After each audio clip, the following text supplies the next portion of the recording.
Good morning guys, in front of me is Redmi 13 and let me show you how to change ringtone. First open the settings, then find and select sound and vibration. Here select ringtone and choose the tune that you want to apply. You can either choose one from local ringtones here,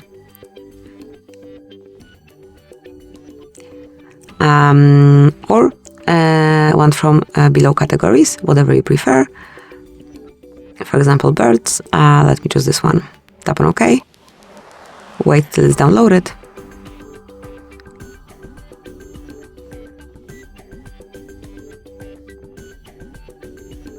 And that's it.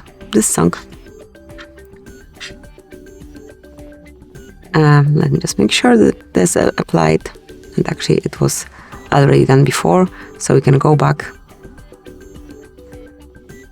And now you can see that this ringtone is applied.